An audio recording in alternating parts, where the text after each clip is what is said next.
កាលពីខែមុនសហរដ្ឋអាមេរិកបានប្រកាសផ្អាកការនាំចេញបច្ចេកវិទ្យា Snow Machine Leap 1C ទៅកាន់ក្រុមហ៊ុន Comamex ក្រោមហេតុផលសន្តិសុខជាតិដើម្បីកាត់ផ្តាច់ខ្សែសង្វាក់ផ្គត់ផ្គង់នៃផ្នែកសំខាន់សម្រាប់យន្តហោះធុនធំក្នុងស្រុក C919 យោងតាមការសន្មតរបស់អាមេរិកទង្វើនេះនឹងធ្វើឲ្យខូចខាតយ៉ាងធ្ងន់ធ្ងរដល់ការផលិតយន្តហោះក្នុងស្រុករបស់ចិនទោះជាយ៉ាងណាក៏ដោយគួរឲ្យភ្ញាក់ផ្អើលម៉ាស៊ីន Yangtze 1000A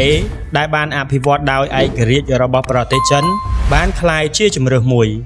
ប៉ុន្តែឥទ្ធិពលមេអំបៅដែលនាំមកដោយការដាក់ទណ្ឌកម្មនេះបានធ្វើឲ្យមានការខាតបង់យ៉ាងច្រើនដល់ក្រុមហ៊ុន Boeing ដែលជាក្រុមហ៊ុនអាកាសចរក្នុងស្រុកដ៏ធំនៅសហរដ្ឋអាមេរិកយោងតាមប្រព័ន្ធផ្សព្វផ្សាយអន្តរជាតិមួយចំនួនក្រុមហ៊ុន Comamex កំពុងរៀបចំផែនការដ៏ធំមួយដែលនឹងធ្វើឲ្យទីផ្សារមានការភ្ញាក់ផ្អើលនៅដើមខែកក្កដាឆ្នាំនេះខ្លួននឹងដាក់សំណើទិញយន្តហោះសរុបចំនួន300គ្រឿងទៅកាន់ក្រុមហ៊ុន Airbus Group រួមទាំង model ពេញនិយមគឺយន្តហោះ A320neo និង A330 neo ហើយចំនួនការបញ្ជាទិញសរុបត្រូវបានគេរំពឹងថានឹងលើសពី$50,000 លានអាមេរិកប្រសិនបើកិច្ចសហប្រតិបត្តិការនេះអាចសម្រេចបានវានឹងក្លាយជាការបញ្ជាទិញដ៏ធំបំផុតមួយក្នុងប្រវត្តិសាស្ត្រអាកាសចរស៊ីវិលរបស់ប្រទេសចិនប៉ុន្តែអ្វីដែលធ្វើឲ្យក្រុមហ៊ុន Boeing មានការភ័យស្លន់ស្លោនោះគឺថាប្រសិនបើកិច្ចសហប្រតិបត្តិការលើការបញ្ជាទិញយន្តហោះចំនួន300គ្រឿងនេះទទួលបានជោគជ័យវានឹងធ្វើឲ្យក្រុមហ៊ុន Airbus កាន់តែមានចំណែកទីផ្សារនៅក្នុងប្រទេសចិនហើយក្រុមហ៊ុន Boeing អាចនឹងដកខ្លួនចេញពីទីផ្សារប្រទេសចិននាពេលអនាគតដូច្នេះសំណួរសួរថាតើការទិញយន្តហោះ300គ្រឿងភ្លាមៗរបស់ប្រទេសចិនពីក្រុមហ៊ុន Airbusជាការសងសឹកចំពោះការដាក់ទណ្ឌកម្មរបស់អាមេរិកលើយន្តហោះ C919 ដែរឬទេនៅក្នុងរយៈពេល2ទសវត្សរ៍កន្លងមកនេះក្រុមហ៊ុន Boeing គឺជាអ្នកផ្គត់ផ្គង់យន្តហោះដ៏ធំបំផុតមួយនៅក្នុងទីផ្សារអាកាសចរចិននៅក្នុងកម្រិតកម្ពុជារបស់ខ្លួនទីផ្សារចិនធ្លាប់បានរួមចំណែក 25% នៃការបញ្ជាទិញនាំចេញសកលរបស់ក្រុមហ៊ុន Boeingប៉ុន្តែក្នុងប្រមាណឆ្នាំថ្មីនេះចំណែកទីផ្សាររបស់ក្រុមហ៊ុន Boeing នៅក្នុងប្រទេសចិនបានធ្លាក់ចុះយ៉ាងឆាប់រហ័សកត្តាស្នូលដែលបណ្ដាលឲ្យមានស្ថានភាពនេះគឺការធ្លាក់ចុះយន្តហោះចំនួន2ករណីជាប់គ្នានៅក្នុងស៊េរីយន្តហោះ737 MAX បន្ទាប់ពីអបតវហេតុនេះប្រទេសជាច្រើនជុំវិញពិភពលោកបានបញ្ចប់គំរូនេះហើយរដ្ឋបាលអាកាសចរស៊ីវិលនៃប្រទេសចិនបានក្លាយជាប្រទេសដំបូងគេក្នុងពិភពលោកដែលបានបញ្ឈប់យន្តហោះ737 MAX វាមិនមែនរហូតដល់ឆ្នាំ2023ដែល model នេះបានបន្តប្រតិបត្តិការពាណិជ្ជកម្មនៅក្នុងប្រទេសចិនក្នុងបរិមាណតិចតួចទោះជាយ៉ាងណាក៏ដោយទិន្នន័យបានបង្ហាញថាក្រុមហ៊ុន Boeing បានបញ្ជូនយន្តហោះចំនួន206គ្រឿងទៅកាន់ប្រទេសចិនក្នុងឆ្នាំ2018ហើយនៅឆ្នាំ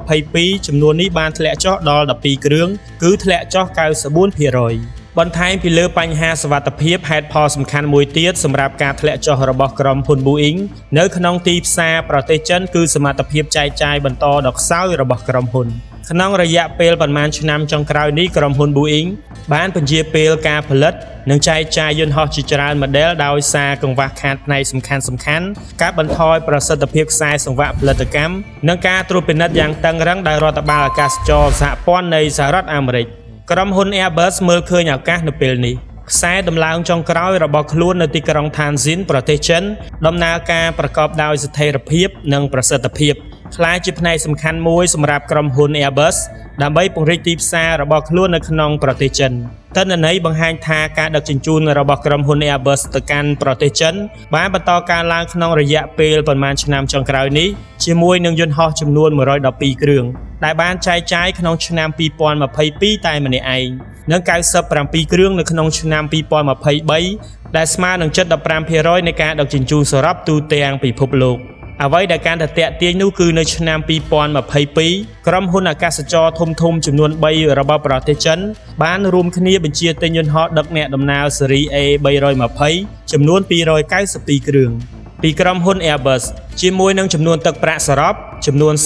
$37,000 លានអាមេរិកដែលធ្វើឲ្យវាក្លាយជាកិច្ចសន្យាទិញយន្តហោះតែមួយដ៏ធំបំផុតរបស់ពិភពលោកក្នុងរយៈពេលប្រមាណឆ្នាំថ្មីនេះលើពីនេះយន្តហោះខ្នាតធំ C919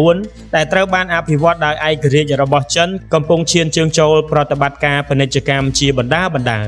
ឡូវនេះពេលវេលាហោះហើរប្រចាំថ្ងៃជាមធ្យមរបស់វាបានលើសពី8ម៉ោង ហើយអត្រាភាពជឿជាក់នៃការហោះហើររបស់វាមានស្ថិរភាពជាង 97%នេះមានន័យថាទីបំផុតចិនមានជម្រើសផ្ទាល់ខ្លួនក្នុងវិស័យយន្តហោះដឹកអ្នកដំណើរទោះបីជាការផលិតយន្តហោះ C919 បច្ចុប្បន្នអាចចែកចាយបានតែ30ទៅ50យន្តហោះក្នុងមួយឆ្នាំដោយមានការគាំទ្រពីទំនោរគោលនយោបាយនិងការផ្គត់ផ្គង់អាទិភាពក្នុងស្រុកវាមិនពិបាកក្នុងការកើនឡើងដល់150គ្រឿងនៅឆ្នាំ2027ហើយវាត្រូវបានគេរំពឹងថានឹងលើសពី200គ្រឿងទោះជាយ៉ាងណាក៏ដោយស្ទើរតែគ្រប់ការទម្លាយនៅក្នុងប្រទេសចិនត្រូវបានអមដោយការតស៊ូពីខាងក្រៅសហរដ្ឋអាមេរិកតែងតែមិនចង់ឲ្យចិនសម្រេចបានការអភិវឌ្ឍដោយឯករាជ្យក្នុងវិស័យបច្ចេកវិទ្យាសំខាន់ៗដូច្នេះយន្តហោះ C919 បានក្លាយជាគោលដៅនៃការបង្ក្រាបរបស់ពួកគេដើម្បីទប់ស្កាត់ការអភិវឌ្ឍយន្តហោះ C919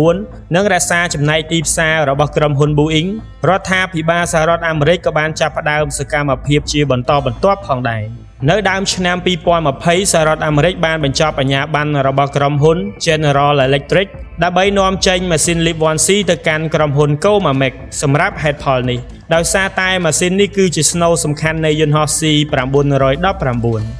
វាត្រូវបានផ្ដល់ដោយ CFM ដែលជាក្រុមហ៊ុនបណ្ដាក់ទុនរួមគ្នារវាង GE នៃសហរដ្ឋអាមេរិកនិង Safran នៃប្រទេសបារាំងហើយនេះគឺជាម៉ាស៊ីនយន្តហោះដឹកអ្នកដំណើរតែមួយដែលទំនើបបំផុតនៅលើពិភពលោកហើយបច្ចេកវិទ្យាស្នូលដ៏សំខាន់បំផុតគឺស្ថិតនៅក្នុងដៃរបស់សហរដ្ឋអាមេរិកទោះបីនេះជាឧបករណ៍ Civil Standard ក៏ដោយ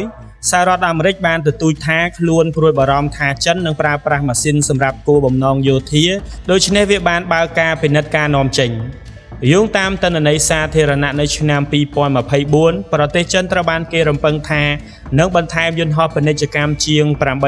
8560 គ្រឿងដែលស្មើនឹងជាង 1% នៃតម្រូវការថ្មីរបស់ពិភពលោកជាមួយនឹងតម្លៃសរុបរហូតដល់ 1.4 ពាន់លានដុល្លារសហរដ្ឋអាមេរិកតើនេះមានន័យយ៉ាងណាជាមធ្យមយន្តហោះជាង400គ្រឿងនឹងត្រូវទិញជារៀងរាល់ឆ្នាំវាពិបាកក្នុងការស្វែងរកទី2នៃទំហំនេះនៅក្នុងពិភពលោកប៉ុន្តែសំណួរគឺថាតើក្រុមហ៊ុនផលិតយន្តហោះណាអាចយកសមិទ្ធផលធំនេះបានក្រុមហ៊ុន Boeing ច្បាស់ជាដឹងពីសារៈសំខាន់នៃទីផ្សារចិនប៉ុន្តែឥឡូវនេះវាពិបាកសម្រាប់ការទទួលបានចំណែកដ៏ច្រើនក្នុងរយៈពេលប៉ុន្មានឆ្នាំចុងក្រោយនេះសហរដ្ឋអាមេរិកបាននឹងកំពុងដាក់សម្ពាធលើឧស្សាហកម្មផលិតកម្មកម្រិតខ្ពស់របស់ប្រទេសចិនក្រោមបដាសុវត្ថិភាពជាតិហើយឥឡូវនេះខ្លួនបានដាក់កំហិតដោយផ្ទាល់និងជាសាធារណៈចំពោះម៉ាស៊ីនយន្តហោះ C919 ក្នុងបរិយាកាសបែបនេះតើចិននៅតែទិញយន្តហោះ Boeing មួយចំនួនទៀតឬជាស្ដែងវាមិនទំនងទេក្នុងអំឡុងពេលនេះក្រុមហ៊ុន Airbus បាននឹងកំពុងខិតខំប្រឹងប្រែងយ៉ាងស្ងៀមស្ងាត់ដោយដែលយើងបានលើកឡើងពីមុនមកក្រុមហ៊ុន Airbus បានបញ្ជូនយន្តហោះចំនួន97គ្រឿងទៅកាន់ប្រទេសចិនក្នុងឆ្នាំ2023ហើយបានប្រកាសថាខ្លួននឹងសាងសង់ខ្សែសង្វាក់ផលិតកម្ម A320 ស៊េរីមួយទៀតនៅ Tianjin ដោយបង្កើនសមត្ថភាពដំឡើងចុងក្រោយដល់ខ្សែផលិតកម្មចំនួន4ក្នុងមួយឆ្នាំជាមួយនឹងក្រុមហ៊ុន Boeing មិនអាចផ្ដល់ការបញ្ជាទិញថ្មីអស់រយៈពេលជាច្រើនឆ្នាំហើយយន្តហោះ737 MAX បានងើបឡើងវិញយឺតៗក្រុមហ៊ុន Airbus ស្ទើរតែក្លាយជាអ្នកផ្គត់ផ្គង់យន្តហោះដឹកអ្នកដំណើរដ៏គួរឲ្យទុកចិត្តតែមួយគត់នៅក្នុងទីផ្សារប្រទេសចិនហើយឥឡូវនេះប្រទេសចិនកំពុងរៀបចំឈានដល់ការបញ្ជាទិញយន្តហោះតម្លៃ50,000 លានដុល្លារជាមួយនឹងក្រុមហ៊ុន Airbus តើមានអ្វីកើតឡើងយោងតាមព័ត៌មានដែលអាចទុកចិត្តបានក្រុមហ៊ុន Comac ក្រុងនឹងដាក់សំណើជាផ្លូវការនៅលទ្ធកម្មទម្ងន់ធ្ងន់ទៅកាន់ក្រុមហ៊ុន Airbus នៅខែកក្កដាឆ្នាំនេះវិសាលភាពនៃលទ្ធកម្មនៃកិច្ចសហប្រតិបត្តិការនេះគ្របដណ្ដប់លើយន្តហោះដែលមានរាងតូចចង្អៀតនិងយន្តហោះធំទូលាយជាមួយនឹង model សំខាន់ៗរួមមានយន្តហោះ A320 Neo និង A330 Neo ដែលមានមាត្រដ្ឋានសរុបរហូតដល់300គ្រឿងហើយបរិមាណកិច្ចសន្យាត្រូវបានគេរំពឹងថានឹងលើសពី 50,000 លានដុល្លារអាមេរិកប្រសិនបើកិច្ចព្រមព្រៀងនេះត្រូវបានបញ្ចប់ជាស្ថាពរវានឹងលើសពីការបញ្ជាទិញយន្តហោះចំនួន292គ្រឿងដែលបានចុះហត្ថលេខាដោយក្រុមហ៊ុនអាកាសចរធំៗចំនួន3ក្នុងឆ្នាំ2022ដែលក្លាយជាករណីលទ្ធកម្មដ៏ធំបំផុតក្នុងប្រវត្តិសាស្ត្រអាកាសចររបស់ប្រទេសចិនតាមពិតកិច្ចសហប្រតិបត្តិការនេះមិនមែនជាគំនិតបណ្ដោះអាសន្នទេនៅដើមខែមិថុនាឆ្នាំ2023ប្រទេសចិនបានស្នើជាផ្លូវការដើម្បីពង្រីកគោលបំណងទិញរបស់ខ្លួននៅកម្រិតរដ្ឋាភិបាលបារាំងជាលើកដំបូង ហើយបន្ទាប់មកបានតាក់ទងក្រុមហ៊ុន Airbus សម្រាប់ក្រុមហ៊ុន Airbus គឺជាពរជ័យមួយដើម្បីអាចពង្រីកចំណែកទីផ្សាររបស់ខ្លួនបន្ថែមទៀតនៅក្នុងប្រទេសចិនដូច្នេះហើយចាប់តាំងពីចុងឆ្នាំ2023មកក្រុមហ៊ុន Airbus បានបញ្ជូនគណៈប្រតិភូជាន់ខ្ពស់ជាច្រើនដងដើម្បីរៀបចំកិច្ចប្រជុំបិទទ្វារជាមួយនឹង Comex ដើម្បីចរចាព័ត៌មានលម្អិតនៃកិច្ចសហប្រតិបត្តិការនេះការរៀបចំទាំងអស់នេះគឺរួចរាល់សម្រាប់ការបញ្ជាទិញដ៏ធំនាពេលខាងមុខគួរកត់សម្គាល់ផងដែរថាក្រុមហ៊ុន Airbus បានបង្កើតប្រព័ន្ធគាំទ្រក្នុងស្រុកពេញលេញមួយនៅក្នុងទីផ្សារប្រទេសចិនខ្សែដំឡើងចុងក្រោយរបស់ខ្លួននៅឋានស៊ីនបានបញ្ជូនយន្តហោះជាង600គ្រឿងចាប់តាំងពីវាត្រូវបានដាក់ឲ្យដំណើរការសំខាន់ជាងនេះទៅទៀតក្រុមហ៊ុន Airbus ក៏មានគម្រោងចាប់ផ្ដើមសាងសង់ខ្សែដំឡើងចុងក្រោយទី2នៅចុងឆ្នាំ2025ដែលនៅពេលនោះវានឹងមានសមត្ថភាពដឹកជញ្ជូនយន្តហោះច្រើនជាង100គ្រឿងក្នុងមូលដ្ឋានក្នុងមួយឆ្នាំយោងតាមផែនការនៅឆ្នាំ2026ច្រើនជាង 20% នៃសមត្ថភាពផលិតប្រចាំខែរបស់ក្រុមហ៊ុន Airbus ទូទាំងពិភពលោកនៃយន្តហោះច្របផ្លូវតែមួយ75គ្រឿងនឹងមកពីរោងចក្រឋានជិនទន្ទឹមនឹងនោះភាគីទាំងពីរក៏កំពុងជំរុញកិច្ចសហប្រតិបត្តិការលើវិស័យគាំទ្រជាច្រើនទៀតរួមទាំងការស្រាវជ្រាវនិងការអនុវត្តឥន្ធនៈអាកាសចរប្រកបដោយនិរន្តរភាពការថែទាំសម្ភារៈអាកាសចរនិងប្រព័ន្ធបណ្ដុះបណ្ដាលអ្នកបើកបរជាការរំពឹងទុកនៅពេលដែលក្រុមហ៊ុន Airbus ជំនួសតំណែងរបស់ក្រុមហ៊ុន Boeing នៅក្នុងទីផ្សារប្រទេសចិនបន្តិចម្ដងក្រុមហ៊ុន Boeing នឹងមិនត្រឹមតែបាត់បង់ការបញ្ជាទិញជាសកលប៉ុណ្ណោះទេប៉ុន្តែថែមទាំងអាចដកខ្លួនចេញបន្តិចម្ដងពីទីផ្សារអាកាសចរស៊ីវិលដ៏ធំបំផុតទី2របស់ពិភពលោកផងដែរ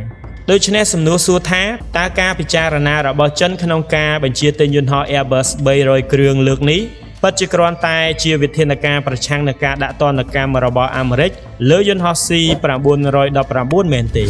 ដោយដែលបានរៀបរាប់ខាងលើប្រទេសចិននឹងបន្ថែមយន្តហោះពាណិជ្ជកម្មជាង 8560 គ្រឿងក្នុងរយៈពេល20ឆ្នាំខាងមុខជាមួយនឹងតម្លៃទីផ្សាររហូតដល់ 1.4 ពាន់លានដុល្លារអាមេរិកដែលស្មើនឹងជាង 20% នៃតម្រូវការថ្មីរបស់ពិភពលោកសម្រាប់បញ្ហាស្នូលដែលនៅពីក្រោយវាមិនមែនជាបច្ចេកវិទ្យាឬផលិតផលនោះទេ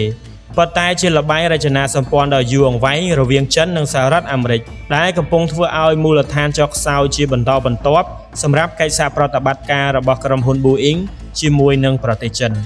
ចាប់តាំងពីឆ្នាំ2018មករដ្ឋាភិបាលសហរដ្ឋអាមេរិកបានបង្កើនការនាំចេញបច្ចេកវិទ្យាទៅកាន់ប្រទេសចិនម្ដងហើយម្ដងទៀតក្រោមលេសនៃសន្តិសុខជាតិក្រុមហ៊ុនបច្ចេកវិទ្យាចិនដូចជា Huawei និង ZTE ត្រូវបានបញ្ចូលក្នុងបញ្ជីអង្គភាពហើយมันអាចទទួលបានបន្ទះឈីបកម្រិតខ្ពស់ឧបករណ៍រចនា EDA និងឧបករណ៍ផលិតនៅឆ្នាំ2022សហរដ្ឋអាមេរិកបានដាក់ចេញនៅ Chip and Science X ដោយហាមក្រុមហ៊ុនទាំងអស់ដែលប្រើប្រាស់បច្ចេកវិទ្យារបស់សហរដ្ឋអាមេរិកពីការនាំចេញបន្ទះឈីបកម្រិតខ្ពស់ 7 nanometers ឬតិចជាងទៅកាន់ប្រទេសចិនហើយចូលរួមជាមួយនឹងសម្ព័ន្ធមិត្តដូចជាហូឡង់និងជប៉ុនដើម្បីរឹតបន្តឹងការនាំចេញម៉ាស៊ីន lithography និងឧបករណ៍ផលិតសំខាន់ទន្ទឹមនឹងនេះសហរដ្ឋអាមេរិកក៏កំពុងបង្កើនសម្ពាធលើប្រទេសចិនក្នុងវិស័យពាណិជ្ជកម្មផងដែរទិន្នន័យបង្ហាញថាចាប់តាំងពីឆ្នាំ2018មកសហរដ្ឋអាមេរិកបានដាក់ពន្ធលើទំនិញចិនជាង550ពាន់លានដុល្លារជាការឆ្លើយតបចិនក៏បានដាក់ពន្ធលើទំនិញអាមេរិកជាង110ពាន់លានដុល្លារអាមេរិកផងដែររបាំងគយពន្ធទាំងនេះមិនត្រឹមតែជំរុញការចំណាយលើលទ្ធកម្មប៉ុណ្ណោះទេប៉ុន្តែថែមទាំងធ្វើឲ្យកិច្ចសហប្រតិបត្តិការអាជីវកម្មធម្មតាពោពេញដោយភាពមិនច្បាស់លាស់ផងដែរនៅក្នុងបរិបទនេះក្នុងនាមជាក្រុមហ៊ុនអាមេរិកសារៈសំខាន់ជាយុទ្ធសាស្ត្រនៃកិច្ចសហប្រតិបត្តិការទ្រង់ទ្រាយធំរបស់ក្រុមហ៊ុន Boeing ជាមួយនឹងប្រទេសចិនត្រូវបានចុះខ្សោយជាយូរយារណាស់មកហើយថែមទាំងក្លាយជាហានិភ័យពេញលេញទៀតផងជាការពិតណាស់ការបដិសេធរបស់ចិនចំពោះក្រុមហ៊ុន Boeing និងការបង្កើនកិច្ចសហប្រតិបត្តិការរបស់ខ្លួនជាមួយនឹងក្រុមហ៊ុន Airbus ក៏មានការពិចារណាជាក់ស្ដែងនិងសារៈសំខាន់ជាយុទ្ធសាស្ត្រផងដែរដោយដែលយើងបានលើកឡើងពីមុនមកនៅដើមឆ្នាំ2008ក្រុមហ៊ុន Airbus បានបង្កើតខ្សែដំឡើងចុងក្រោយសម្រាប់យន្តហោះ Series A320 នៅឋានស៊ីនដែលជារោងចក្រដំឡើងដំបូងដែលគេដាក់ឲ្យដំណើរការជាផ្លូវការនៅក្រៅអឺរ៉ុបរហូតមកដល់ពេលនេះរោងចក្របានបញ្ជូនយន្តហោះសរុបជាង700គ្រឿងសំខាន់ជាងនេះទៅទៀតក្រុមហ៊ុន Airbus បានប្រកាសនៅឆ្នាំ2023ថាខ្លួននឹងចាប់ផ្ដើមសាងសង់ខ្សែដំឡើងចុងក្រោយទី2នៅឋានស៊ីនដែលគ្រោងនឹងបញ្ចប់ នឹងដាក់ឲ្យដំណើរការផលិតចុងក្រោយនៅឆ្នាំ 2025 នៅពេលនោះក្រុមហ៊ុន Airbus នឹងមានសមត្ថភាពដឹកជញ្ជូនយន្តហោះរាប់រយគ្រឿងក្នុងមួយឆ្នាំជាមូលដ្ឋានគ្របដណ្ដប់លើផែនការលទ្ធកម្មរបស់ប្រទេសចិនសម្រាប់ទសវត្សរ៍ក្រោយបន្ថែមពីលើការបញ្ចប់ការផលិតក្រុមហ៊ុន Airbus ក៏បានបង្កើតមជ្ឈមណ្ឌលវិស្វកម្មនៅទីក្រុងប៉េកាំងនិងបង្កើតគម្រោងស្រាវជ្រាវនិងអភិវឌ្ឍរួមគ្នាជាសាកលវិទ្យាល័យនិងស្ថាប័នស្រាវជ្រាវវិទ្យាសាស្ត្រជាច្រើនបច្ចុប្បន្ននេះក្រុមហ៊ុនមានបុគ្គលិកជាង 2000 នាក់នៅក្នុងប្រទេសចិនហើយបានជំរុញការងាររាប់ម៉ឺននាក់ម្យ៉ាងវិញទៀតបណ្ដាប្រទេសអឺរ៉ុបដែលតំណាងដោយប្រទេសបារាំងនៅតែបន្តការចាប់អារម្មណ៍ខ្ពស់ក្នុងការវិនិយោគនៅក្នុងប្រទេសចិននៅឆ្នាំ 2023 ដំណើរទស្សនកិច្ចរបស់ប្រធានាធិបតីបារាំងលោក Macron ទៅកាន់ប្រទេសចិន